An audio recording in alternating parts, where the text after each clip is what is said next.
Welcome to the Practice of Mentoring with yours truly, Doug Lawrence. I am an international certified mentor, having received my Certificate of Achievement Mentoring and my Certificate of Competence Mentor from the international mentoring community.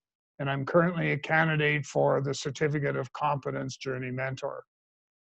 So if you'll recall from our last video, I had indicated that we were going to explore a couple different avenues. And today, one of the ones that I'm going to take a look at is a question that was posed by somebody that has been listening in on the video and who has been posing questions on Quora, which is one of the websites that I provide answers and comments to.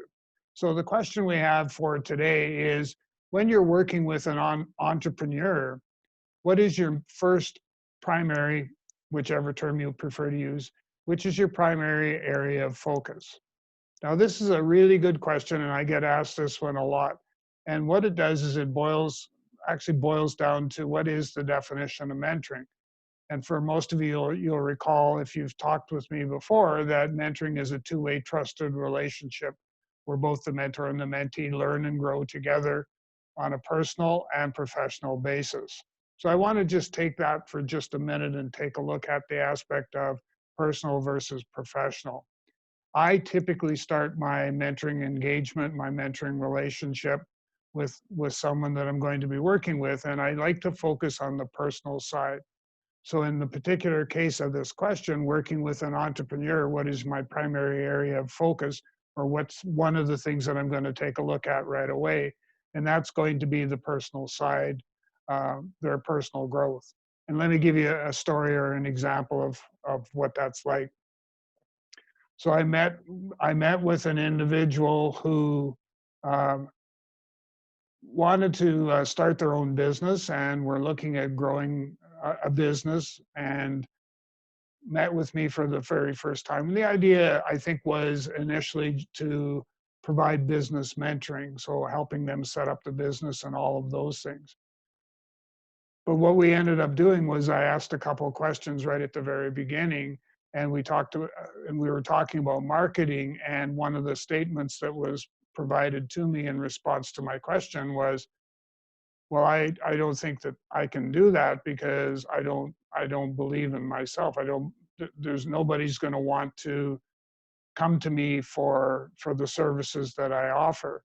And we had to spend a lot of time to work through that to be able to get the individual, number one, to become whole as a person, so start to see themselves as a meaningful contributor, not only to others, but to themselves as well.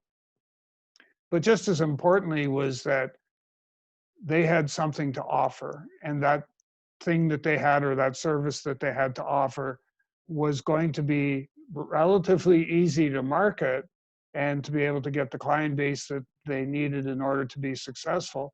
But what they needed to be able to do was they needed to be able to believe in themselves and in what it is that they're trying to offer. And what I had them do was to focus on it from the aspect of, this is your calling, and so you need to embrace your calling, and you need to believe in it, and you need to believe in your ability to be able to fulfill that calling as well. So I encourage you to think about that and, look at it from the aspect. So anytime that you as a mentor are working with an entrepreneur, that your primary area of focus needs to be on the personal side. And I know for some of us, that's a bit of a challenge, a bit of a stretch. But if you run into problems where you're not quite sure on how to deal with situations like that, I'm going to give you my email address and my website here in just a minute. But feel free to reach out to me and seek some guidance of your own in order to be able to make sure that you, as a mentor, can actually bring value to the person that you're spending time with in a mentoring arrangement or a mentoring relationship. Now, that website is www.talentc, so the word talent with the letter C on the end, .ca. So that's www.talentc.ca. And my email address is doug.lawrence, and that's LAWRENCE, at talentc, so talent and the letter C on the end, .ca. So doug.lawrence at talentc.ca. And please feel free to reach out at any time with answers to this particular question or questions that you have that you've been mulling about and you're just not quite sure which direction to take. And I'd be more than delighted to be able to have a conversation with you. And so until our next video, happy mentoring and happy Canada Day. Take care.